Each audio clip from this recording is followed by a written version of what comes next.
Pessoal, boa noite.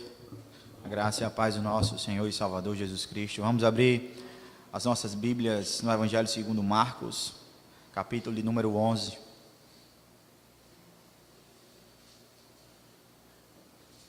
Marcos, capítulo de número 11, verso 27 até o 33.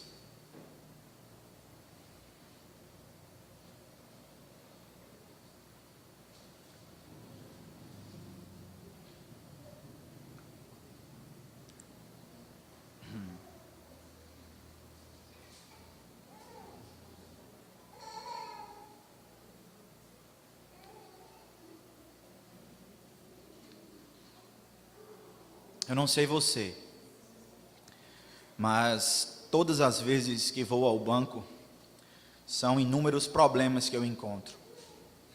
Problemas de estacionamento, é horrível, pelo menos lá em João Pessoa. Problemas de atendimento. Eu percebo que se você tem muito dinheiro, você é bem atendido, pelo menos por alguns funcionários. Se você está atrás de resolver algum problema o qual pode ser um benefício do governo, você vai passar várias horas para ser atendido.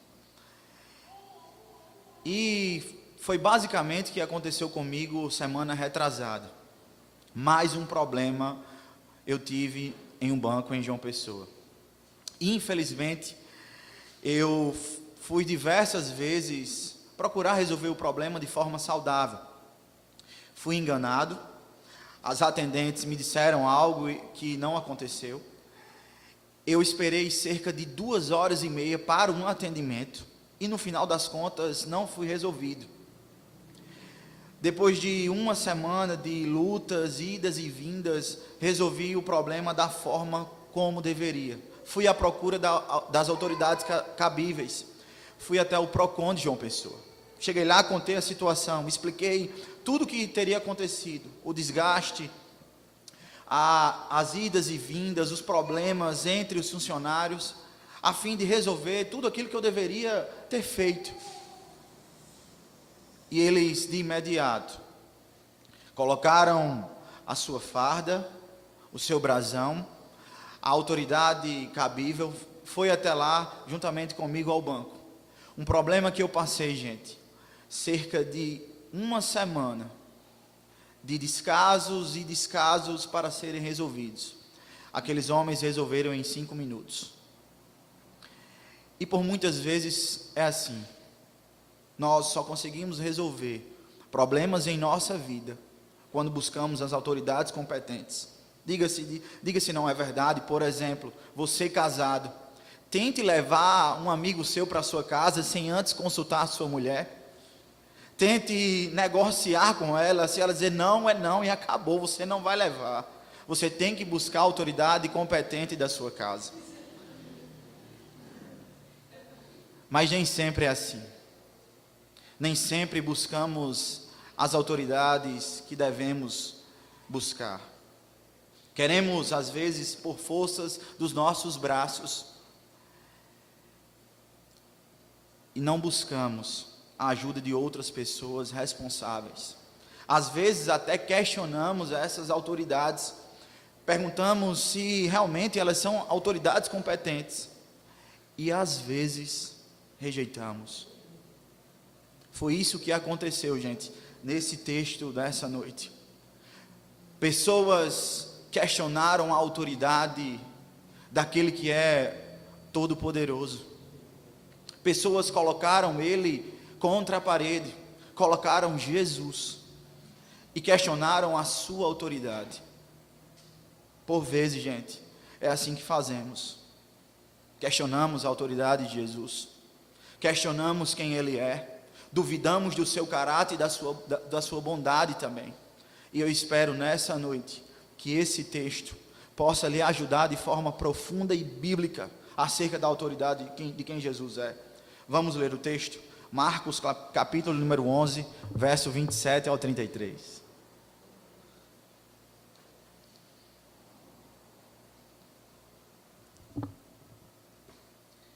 Chegaram novamente a Jerusalém.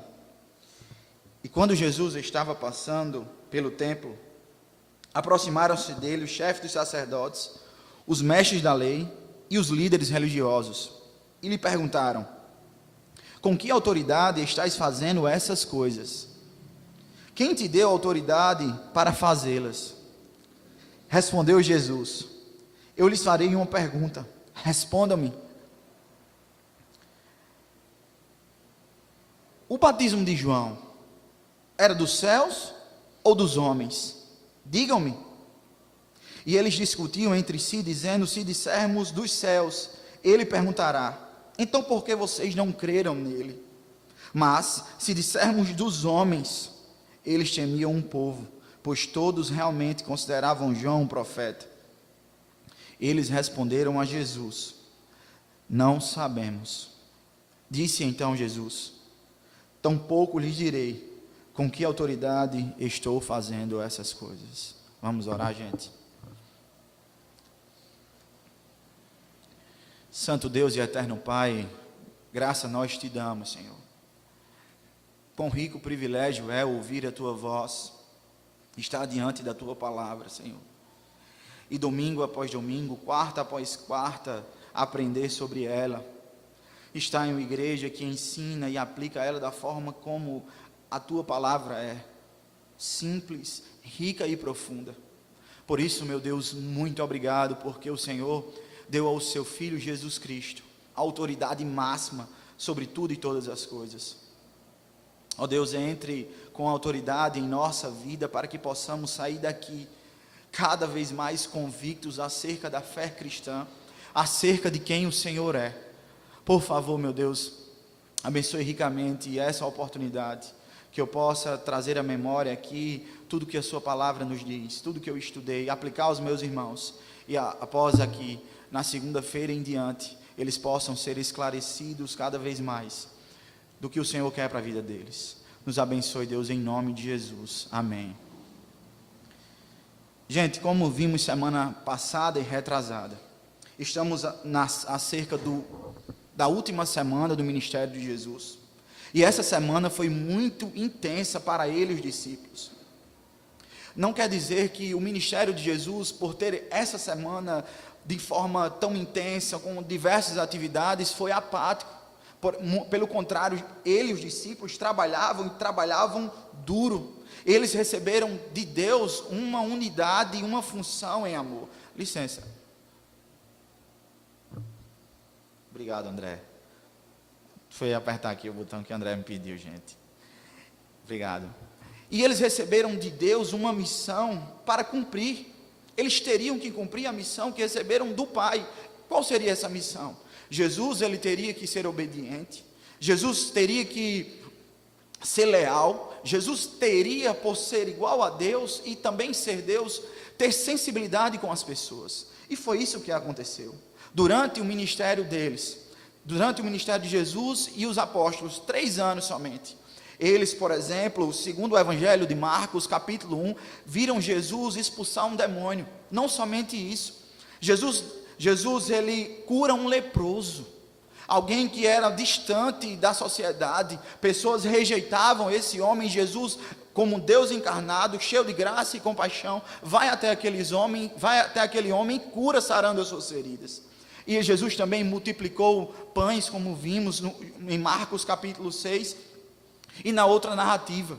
Jesus, ele alimenta aquelas pessoas com a ajuda dos apóstolos. Eles trabalhavam duro. E 2 eventos aconteceram acerca do ministério de Jesus. Primeiro, ele andou sobre o mar, gente. O Deus encarnado anda sobre o mar diante de homens comuns e simples. Ao verem aquela cena, eles param e ficam assustados, pensando que é um fantasma. E no mesmo cenário, ainda no mar, Jesus acalma a tempestade.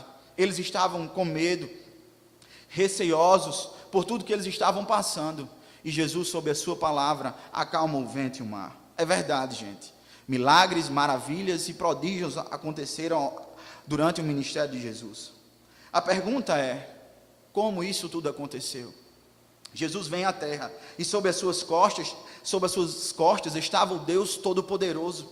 Cada milagre, cada sinal que Jesus estava fazendo apontava para quem de fato ele seria. Só que Jesus, todas as vezes que ele realizava um milagre, nós podemos ver a sua divindade. E algumas vezes que ele, por exemplo, curou um leproso, ele pediu às pessoas que estavam próximas para não dizer nada a ninguém. Por quê? Por que Jesus fez isso? Jesus fez isso a fim de poupar a sua divindade. Jesus, ele tinha um ministério a seguir, e foi isso que ele fez. Ao poupar a sua divindade, ele estava tendo tempo para trabalhar, estava efetivando o seu ministério, e estava fortalecendo a comunhão, e dando força aos apóstolos e os discípulos. Só que alguns anos se passam. Jesus agora, no final do seu ministério, parece que já está de saco cheio de homens que iriam questionar a sua autoridade, iriam questionar quem ele é. Então ele entra na cidade de Jerusalém e é adorado por pessoas. Ainda que aquela seja uma falsa adoração, Jesus não condenou aquelas pessoas. Pelo contrário, Jesus passou, ele olhou para as crianças e viu nelas uma sinceridade. Aquelas pessoas não, que por volta no capítulo 13 e 14, iriam apontar Jesus como um assassino, ou melhor, um falso mestre cruel, ao ponto de dizer: crucificam, crucificam. Jesus agora para por aí e revela quem ele é. E o ápice de tudo isso é quando ele chega em Jerusalém, no templo, e vê os fariseus quebrando tudo, fazendo da casa de Deus um lugar de comércio, fazendo daquele lugar algo absurdo, explorando os pobres e desfavorecendo os mais necessitados. Jesus vira a mesa dos comerciantes e coloca ordem naquele lugar. Em outras palavras, gente, Jesus não estava nem um pouco preocupado pelo que aqueles homens iam pensar. E agora, nesse texto, novamente, os líderes religiosos, fariseus, vão até o encontro de Jesus, apontar o dedo em seu rosto e diz: com que autoridade você está fazendo isto? Quem você pensa que é? O texto de hoje, nessa noite, gente, irá nos mostrar que nós devemos reconhecer a sua autoridade. Diferente desses falsos mestres, diferente desses líderes religiosos, nós devemos reconhecer a autoridade de Jesus. Por quê? Por que devemos reconhecer a autoridade de Jesus? O verso 27 e 28 nos dá uma informação muito bela. Porque os seus atos estão sob a autoridade divina. Nós devemos reconhecer a autoridade de Jesus, gente, porque os seus atos estão sob a autoridade divina. Licença, deixa eu tomar água.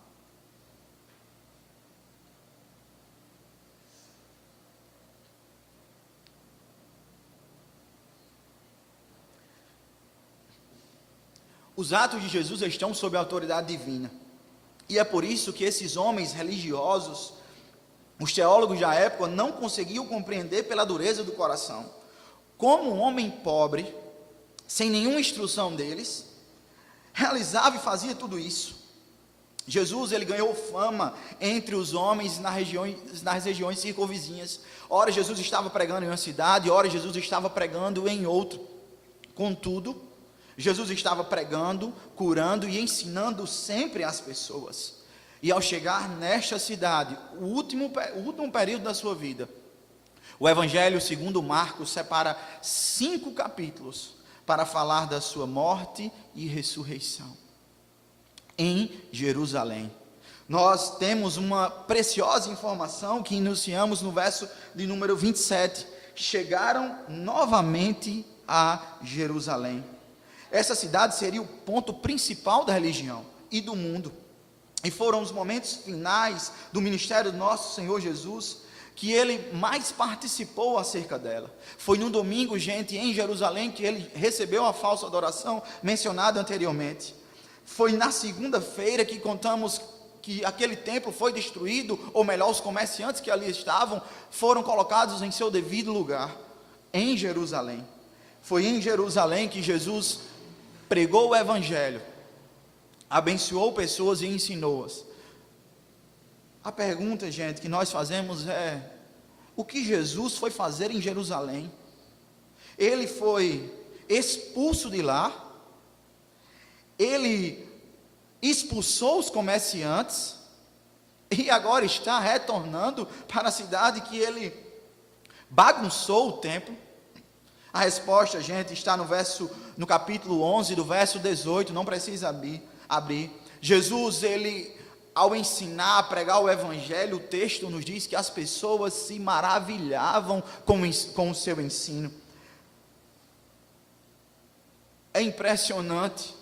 Jesus, ele coloca ordem no lugar e ao mesmo tempo ensina as pessoas. E de bate pronto as pessoas se maravilham com o seu ensino. Jesus voltou a Jerusalém para ensinar e pregar o evangelho, fazer o que ele fez durante todo o seu ministério.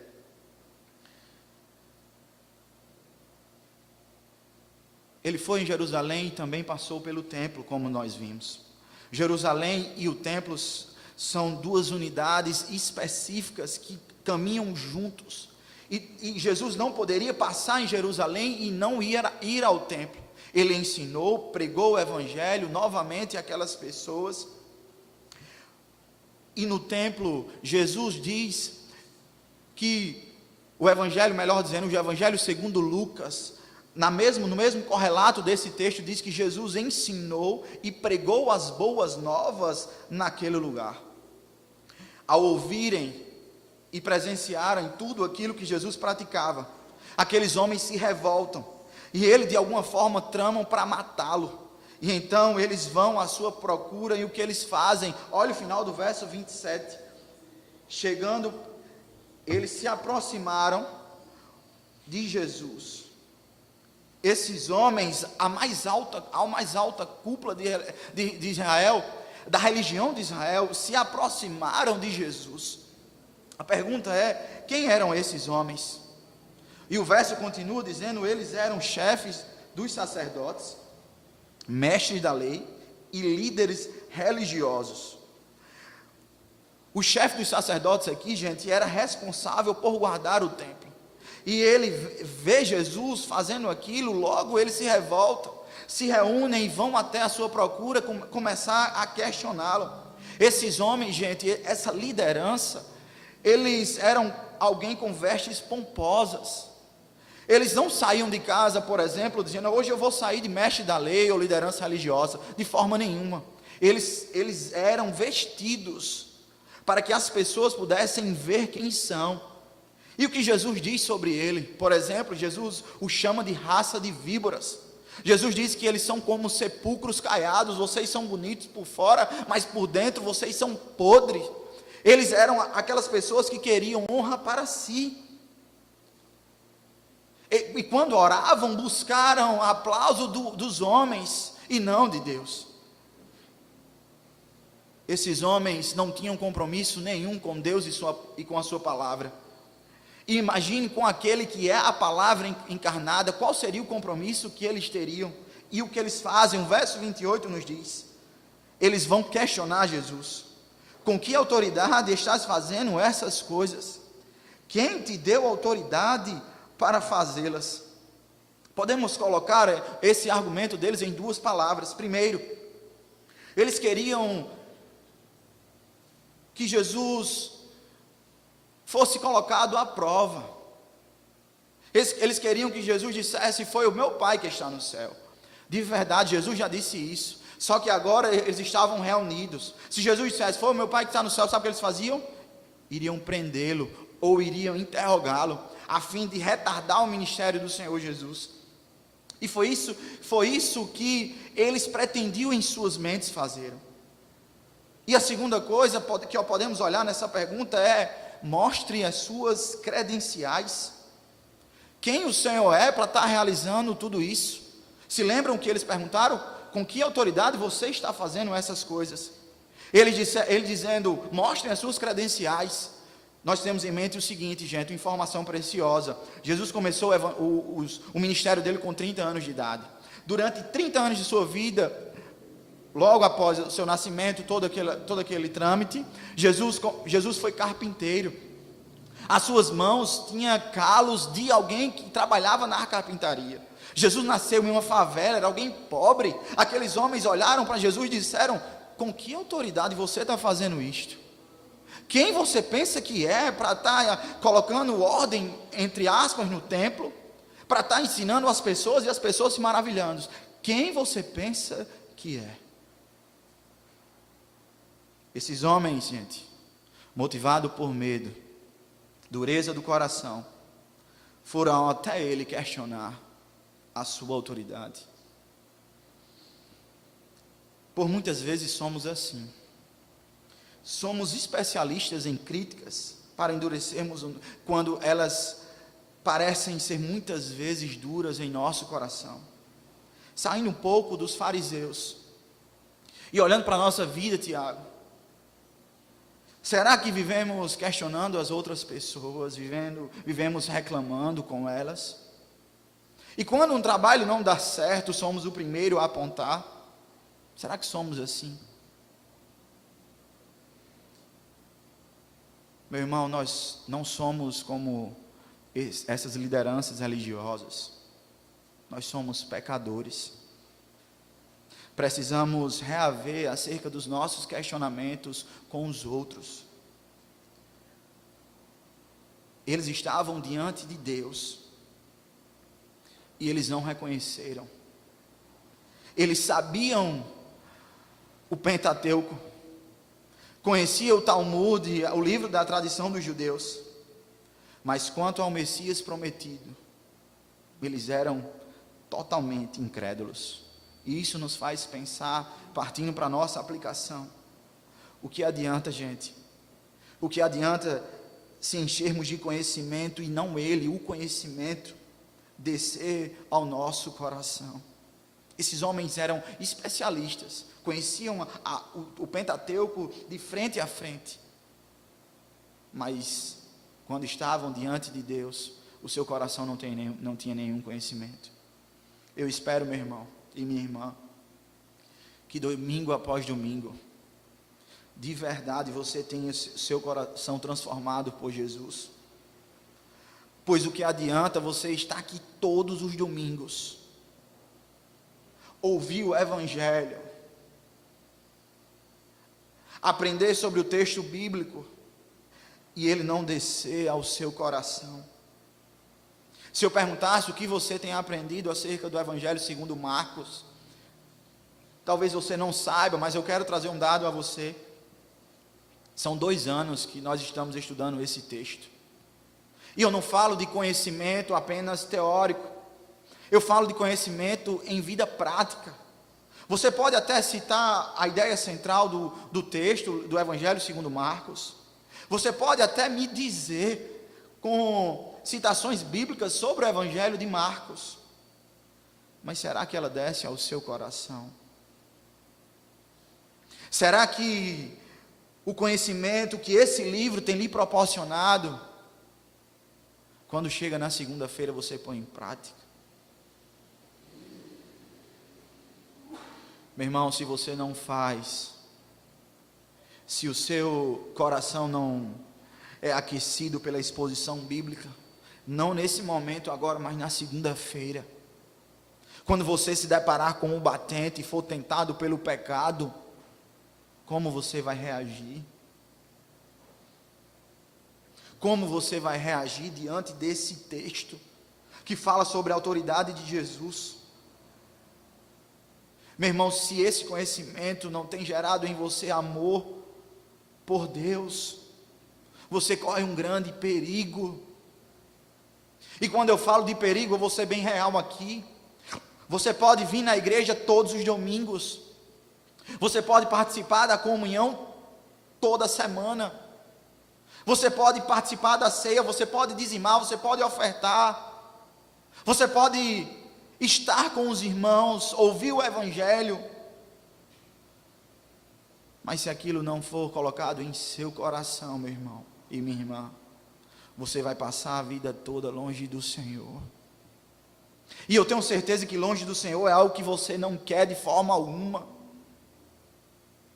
Então eu digo a você hoje, nessa noite, não são mérito, não são buscas aleatórias, mas é uma vida prática, é uma vida diante de Deus, diante da sua palavra, que você deve reagir. E uma vez que você tem seu coração transformado por Deus, suas atitudes serão outras. Você não vai mais se deparar com evangelicalismo. E quando eu falo evangelicalismo, eu estou dizendo em evangelismo tardio, em evangelismo que não passa de um mero conhecimento, não. Você vai viver, e a sua vida vai reverberar naquilo que você fala. Gente, por favor, se voltem para Jesus e para a sua palavra em testemunho, porque é isso que o mundo espera de nós. Discurso, Jesus vai voltar, se arrependa dos seus pecados. Isso as pessoas lá fora já têm, e tem muito. Viva, e logo você será uma ponte para a pregação do Evangelho. Você pode me perguntar e dizer: Anderson, eu conheço pessoas que sabem de capa a capa a Bíblia. Eu conheço pessoas que conhecem os originais, mas que estão tão distantes de Deus. Eu digo, meu irmão, é verdade. Sabe por quê? Porque elas estão sob a depravação total. Se o conhecimento que elas têm de Deus não for o próprio Jesus que revele a elas, entre no seu coração e a transforme, elas não vão passar de pessoas que vão estudar um livro e esse livro somente. A depravação total do homem para com Deus lhe separou de forma intelectual a sua mente, de forma relacional e de forma física. Mesmo o homem ainda tendo um bom senso de quem Deus é, ou estando distante de Deus em relacionamento, em seu aspecto físico ou até mesmo intelectual, mas ele teve a lei de Deus gravada em seu coração. É como diz Paul Tripp: o homem foi feito para adorar. Se ele não adora a Deus, logo ele vai começar a adorar, por exemplo, seus bens. Além de ele poder adorar os seus bens, ele vai adorar sua carreira profissional. Ou melhor, ele vai adorar talvez o seu conhecimento. Eles adoram tudo, menos ao Deus que deve receber honra, louvor e adoração. Eles estão cegos para quem Deus é, gente. E se eles estão cegos para quem Deus é, para a adoração a Ele, o que eles vão fazer? Eles vão começar a questionar, eles vão começar a nos questionar, dizer: como você pode adorar alguém que não vê? Como você pode render louvor e graças para o Deus que a você nem dá um sinal, resquício de vida, não está do seu lado presente como a sua esposa? Eles podem questionar, por exemplo, o sentido da vida. Para eles, talvez o sentido da vida seja trabalho. E nós podemos dizer que o trabalho ele terá o seu fim, porque um dia ficaremos aposentados, ou melhor, quase aposentados. Alguns podem dizer que o sentido da vida é a família. Só que ainda que eles pensem que são a família, a minha geração, a geração deles, a sua geração, a geração de pessoas que questionam sobre Deus, elas um dia irão acabar, gente. E Tim Keller, falando sobre isso, falando àqueles que duvidam da existência de Deus e do sentido da vida, ele diz o seguinte: do que mais necessitamos a fim de fazer a vida valer a pena, Seria trabalho, sucesso ou fama? De forma alguma, ele diz. O que faz dar sentido à vida é que todos buscamos uma causa que vai além de nós mesmos. Talvez hoje você seja diferente desses homens. Você não questione Deus nem a sua autoridade. Mas, como eu um dia já questionei se vale a pena ser cristão. Será que realmente estamos no caminho certo? Tendo em vista que pessoas estão se desviando e cada dia mais o mundo está pior? Eu vou trazer algum dado sobre o crescimento da fé cristã, e é muito válido. E o cristianismo, e a evidência de que o cristianismo ele está em ascensão. Gente, nesse domingo, no domingo do Senhor, no dia que estamos reunidos aqui, há mais cristãos reunidos na China do que no continente europeu. China é um país comunista, gente. Outro dado, em 1910, na África, tinha cerca de 9,2% de pessoas, cerca de 12 milhões, naquele tempo, no ano de 1910, eram cristãs. No ano que vem, em 2020, 49,3% de pessoas serão cristãs na África. Dos 630 milhões de pessoas serão nossos irmãos. O cristianismo, ele não está só em crescimento. O cristianismo, ele é uma prova intelectual científica. Por exemplo, 2020 anos se passaram. Quem provou a ressurreição? Ninguém. Ninguém provou que a ressurreição era uma farsa. Ninguém fez isso. Nós temos evidências científicas e evidências emocionais. Gente, ainda que o cientista queira dizer qual a molécula do nosso corpo, qual o neurônio, ele não vai conseguir descrever, por exemplo, os nossos sentimentos. Como o cientista vai dizer que existe amor em nosso coração? Ele não pode fazer isso. Ele vai supor, como a ciência o faz. Mas é Deus quem nos deu esse dom, gente. Foi o Senhor que nos dotou de emoções, saudade, por exemplo. É somente Jesus. É somente o Deus Todo-Poderoso que nos fez para sentirmos saudades e amor e com afeições. Não é um argumento científico, é um argumento real. E eu espero que a partir desses dados, a partir da exposição dessa parte do texto, você saia daqui nessa noite mais convicto que Jesus é aquele que recebeu a autoridade do Pai, e você logo depositará em Jesus, somente nele, a confiança exata na autoridade que o Deus Todo-Poderoso entregou. Em segundo e último lugar desse texto, nós devemos reconhecer a autoridade de Jesus, gente. Por quê? Porque foi testificado pelo profeta João e confirmada por Deus Pai no batismo.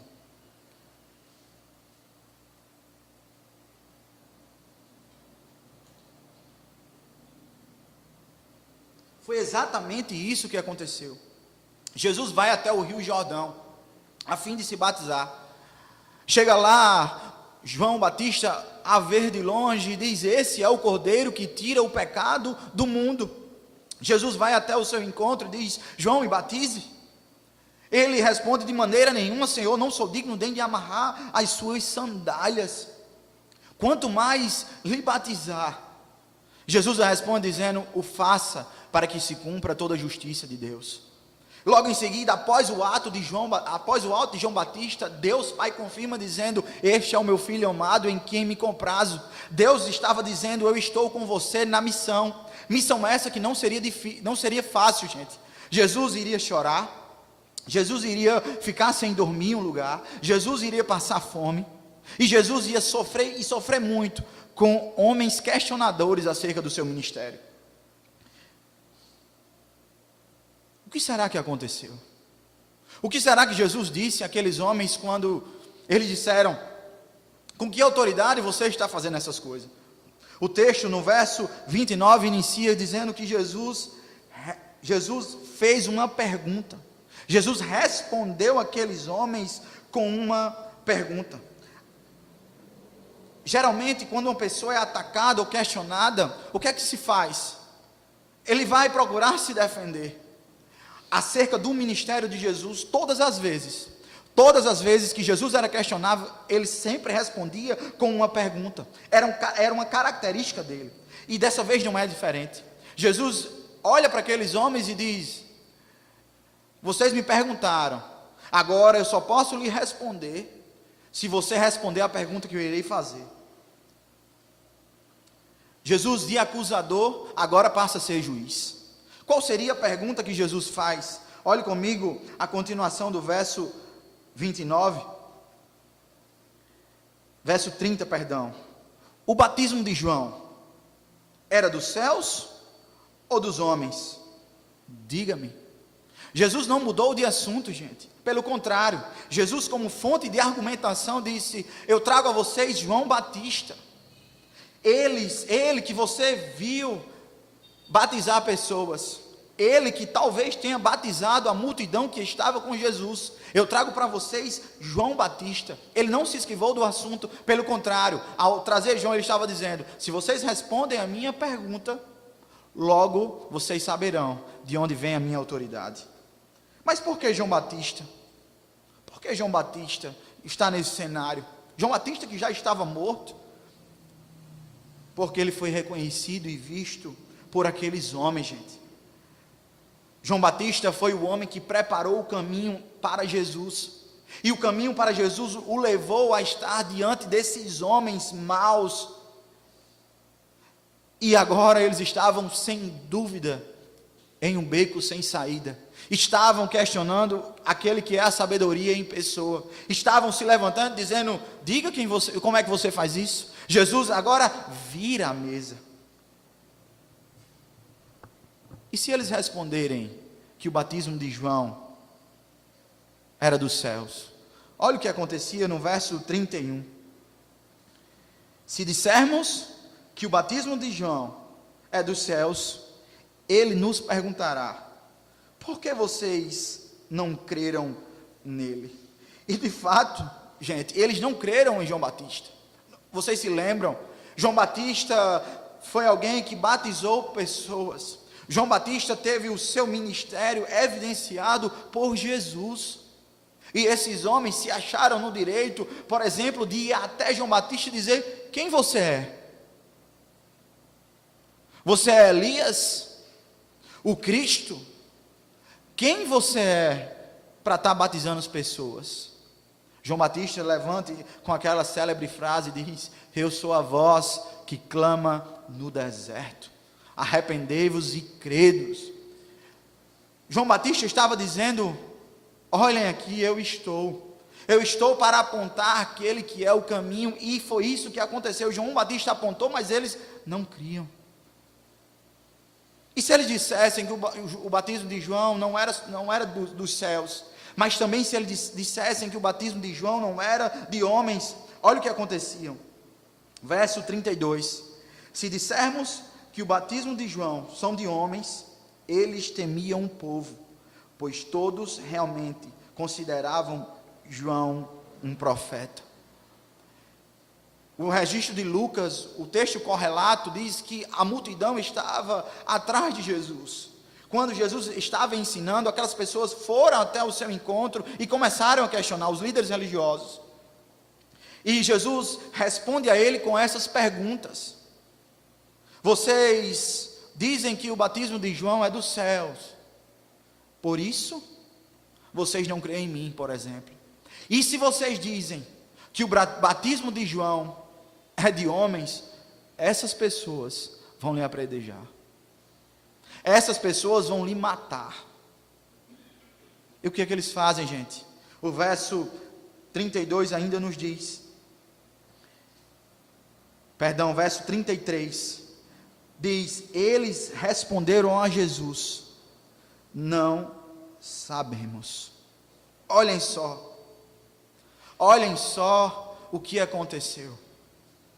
Homens pomposos, cheios de autoridade, homens que pediam às pessoas para fazerem aquilo que nem mesmo eles conseguiam fazer. Agora, ao colocar Jesus contra a parede, ele tem a mesa virada por cima deles, ao dizer: não sabemos. Não sabemos de onde vem o batismo de João, se é do céu, se é dos homens. Ainda, gente, e vale ressaltar que eles acreditavam que o batismo de João era dos homens. Eles foram desonestos e disseram: nós não sabemos. Isso foi maravilhoso, por quê? Porque eles caíram em descréditos. Eles foram colocados em seu devido lugar. Ao olharem para Jesus e disser: não sabemos. Logo eles, sabedores da lei, guia de ignorantes, instrutores de cegos, esses homens, gente, estavam agora diante do Deus encarnado, dizendo: nós não sabemos. E o texto termina, o último versículo desse capítulo termina com a resposta de Jesus: se vocês não me responderam, tampouco lhes direi com que autoridade estou fazendo essas coisas. Nós não sabemos como essa história termina. Talvez eles estivessem presenciado Jesus ensinar. Talvez eles se afastaram com medo e vergonha das pessoas. Mas nós sabemos que Jesus, como Deus encarnado, ao virar a mesa, estava colocando os religiosos em seus devidos lugares. Vocês vêm me questionar, cheio de autoridade, cheio de pomposo. Vocês vêm me questionar sobre como eu estou fazendo isso. Vocês não me respondem, nem tampouco eu. Os ensinamentos de Jesus, gente, eles são capazes também de virar a mesa da religião para o Evangelho. É isso que Darrell Block, um historiador, nos conta. Jesus, ao dizer e ao colocar sobre esses homens a possibilidade dele responder, eles estavam virando a mesa por cima deles mesmos. E é isso, gente. Jesus é alguém que tem autoridade para inverter o coração religioso para o Evangelho. E já que estamos falando sobre religião e Evangelho, eu quero dizer a vocês qual seria a diferença. Religião no sentido negativo da palavra. A ideia é que se você se relaciona com Deus para ser abençoado por Ele, você tem que viver fazendo isso ou aquilo. Você tem que obedecer à lei e à tradição. Se você faz isso, se você busca a Deus, você logo é aceito. Já o Evangelho, a ideia não é essa. A ideia é: você não precisa fazer nada, Ele, Jesus, já fez tudo o que precisava ser feito. Logo, eu sou aceito não pelas minhas obras, mas pelo que Deus fez em meu lugar, enviando a Cristo Jesus e lhe dando exclusividade em nossa salvação. Essa é a diferença de religião e Evangelho. E é essa diferença que deve nortear a nossa vida. A pergunta seria: para onde o Evangelho e a religião irá nos levar? Ele irá nos levar, gente, a um relacionamento com Deus de forma diferente. Ainda que supostamente em nosso meio esteja aquele que é religioso e aquele que vive um relacionamento com Deus de acordo com o Evangelho. Ambos vão fazer as mesmas coisas, ambos vão orar, ambos vão buscar a Deus, ambos vão dizimar, ambos vão ceiar, ambos vão se relacionar. Mas o problema não é o que eles fazem em comunidade. O problema é a motivação do que eles fazem. Um vai fazer por medo. Se eu não orar 1 hora por dia, Deus não vai ouvir a minha voz. O Senhor não vai se relacionar comigo da forma como eu quero. Se eu não dizimar, logo eu não terei dinheiro. É a ideia do devorador. É a ideia falaciosa e mentirosa do devorador. E aquele que vive de acordo com o Evangelho vai ter uma vida diferente. Ele vai fazer as mesmas coisas, só que ele vai ter em seu coração uma palavra chamada gratidão. Ele vai ter no seu coração a gratidão pelo que Deus fez através de Cristo Jesus. Ele vai ter gratidão à oportunidade de ler a Bíblia. Ele vai ter em seu coração a gratidão de estar com os irmãos por causa somente de Deus. Pergunta é como você vive. Você se relaciona com medo de Deus? Ou você vive sendo grato a Ele? E quando olhamos para aqueles que vivem com medo de Deus, e se você vive assim, meu irmão, minha irmã, uma hora ou outra você vai se quebrar. Uma hora ou outra você, como Jacó, vai apanhar de Deus. Uma hora ou outra ele vai lhe colocar de joelhos, porque os seus méritos são insuficientes diante de Deus. E se você vive como o Evangelho pede para você viver, você vai fazer como João Batista fez. Este é o Cordeiro de Deus que tira o pecado do mundo, que não tira somente o pecado, mas tira o peso da religião, que além de tirar o peso da religião, tira o peso da moralidade, de forma exagerada. Se você relaciona com Deus de amor e de graça, você além de ser grato a Ele, você vai ser obediente, gente. É uma questão de lógica. Se você é grato, logo você é obediente. Parece muito com a ideia do casamento. Às vezes minha esposa pede para fazer algo que eu não queria fazer, o que eu não queria fazer naquele momento. Mas porque eu sou grato a ele, a ela,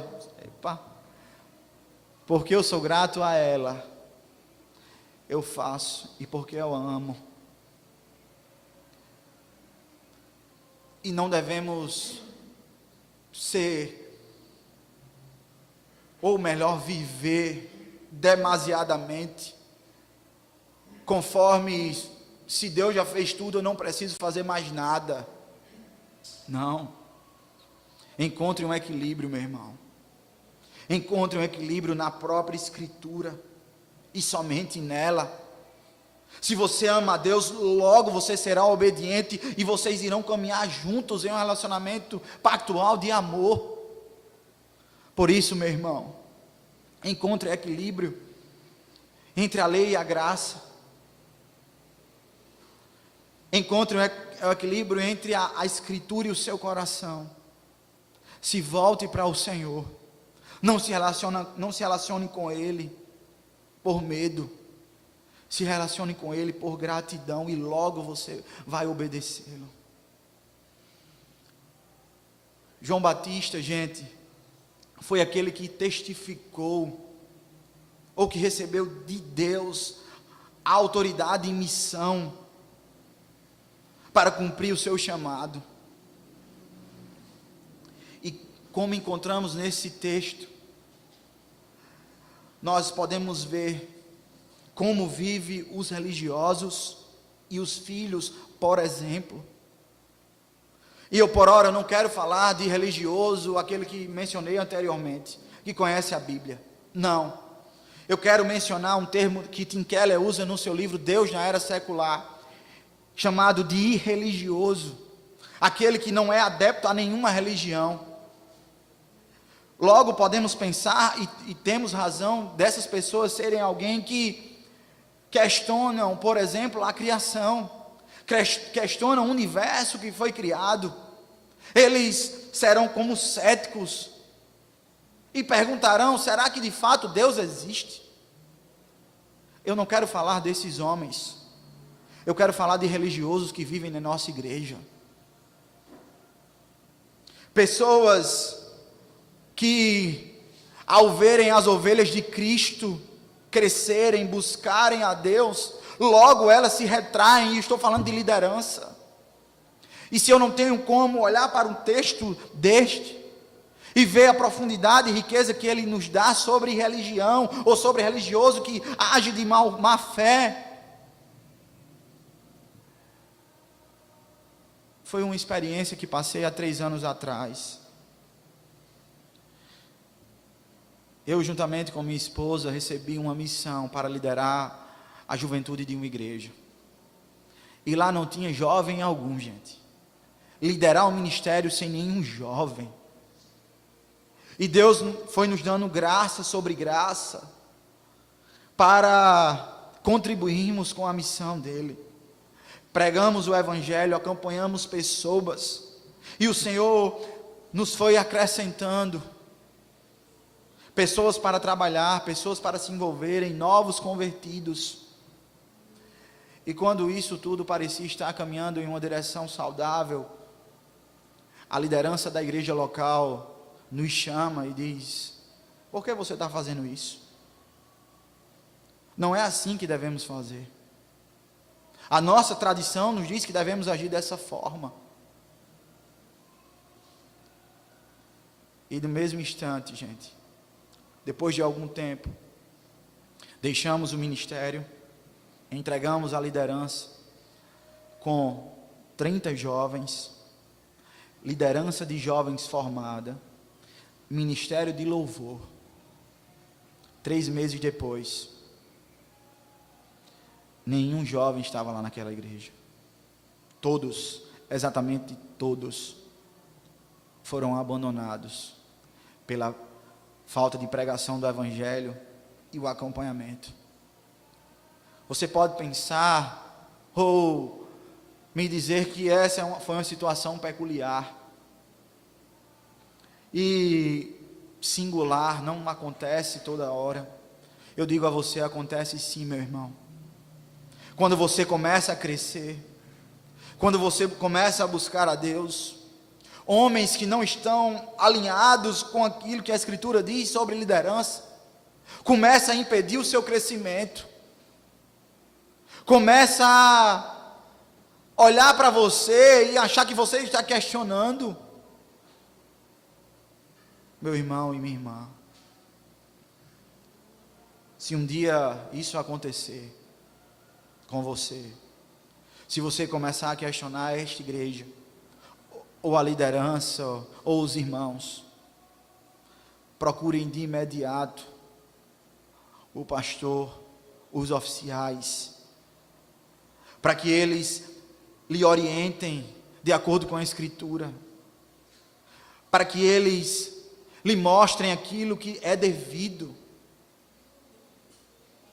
E você, antes de ser um questionador, a partir do seu coração tratado, você vai começar a se relacionar com Deus pelo quem Ele é, pelo que Ele lhe deu. Nós vimos que o irreligioso está na igreja e vive a questionar a autoridade de Jesus.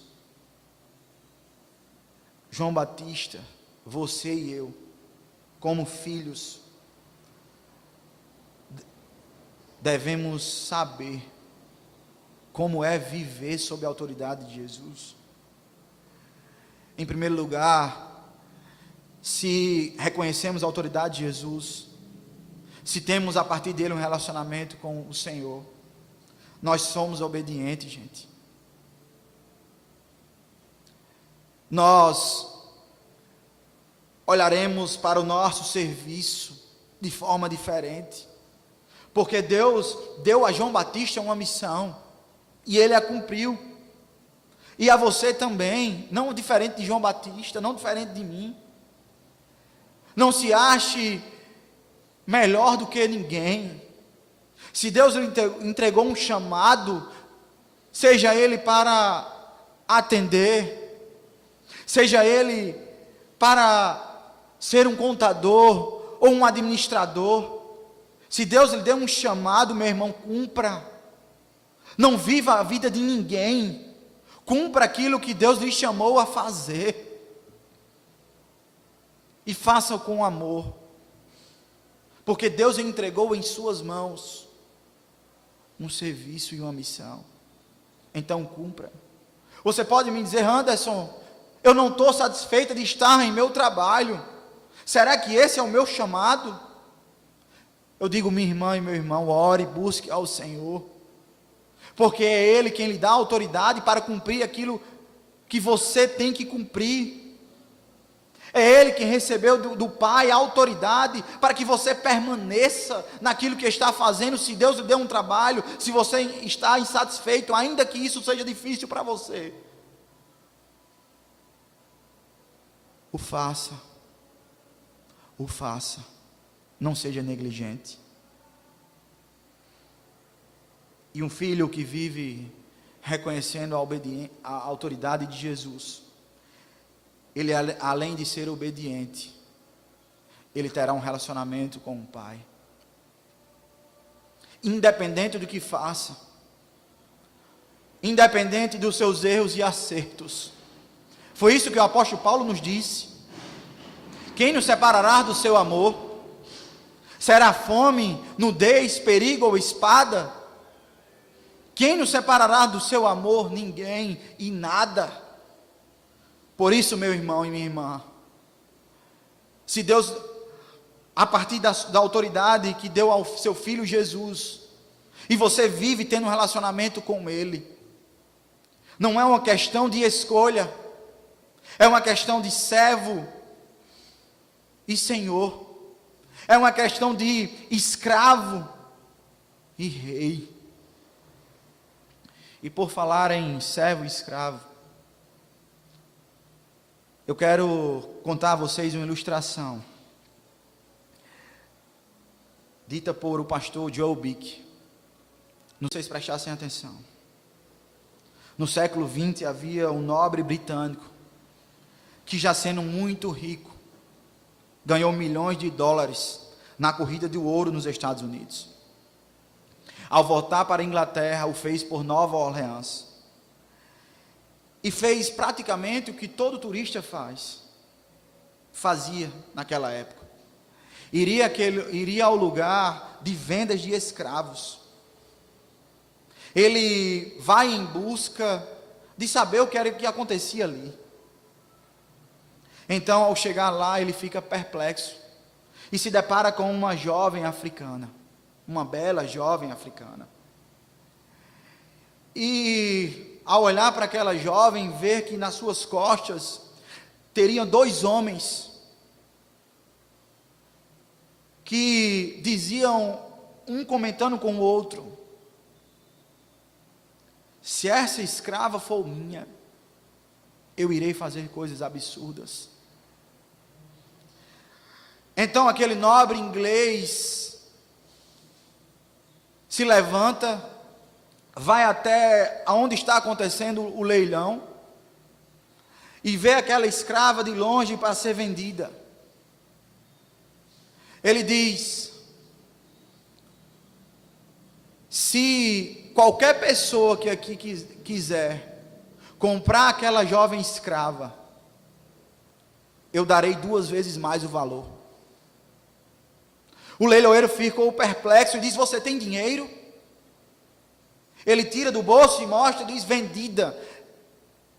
Então ele vai em direção a essa escrava, o toma pela mão e de imediato ela cospe em seu rosto. E logo instante ele pega ela e leva a um cartório, a fim de assinar a papelada, e eles encontram os papéis, assinam e diz: vá embora, você está livre. Ela novamente cospe em seu rosto. Aquele homem diz: você não entendeu o que eu fiz? Eu estou lhe dando a liberdade, vá embora, pode ir. E ela começou a chorar. A chorar, a chorar e a chorar.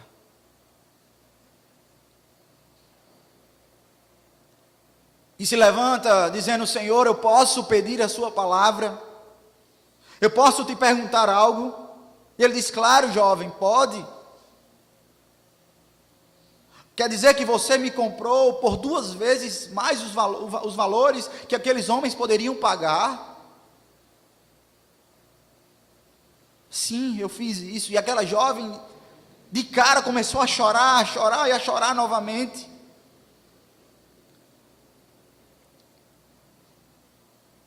E depois de alguns momentos, ela enxuga das suas lágrimas, dos seus olhos as suas lágrimas, e diz: Senhor, eu posso te pedir somente um favor?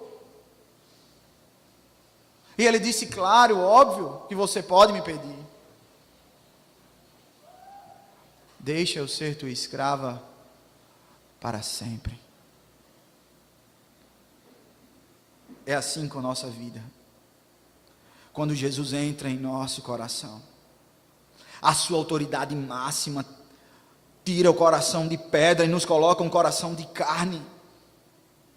É Deus quem está colocando você, meu irmão e minha irmã, aqui nesse lugar.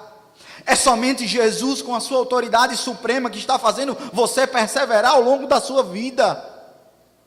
É Ele que tem autoridade para entrar em seu coração e transformar a sua vida.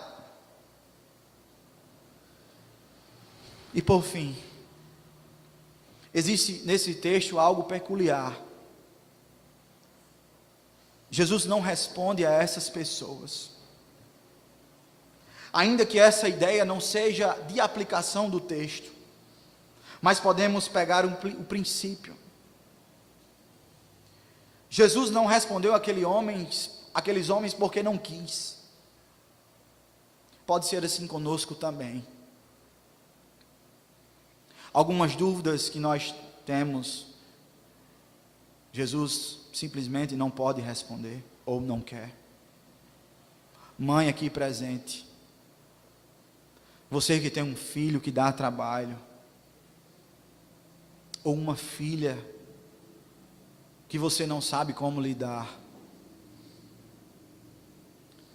talvez Jesus nunca lhe responda sobre como se relacionar com o seu filho.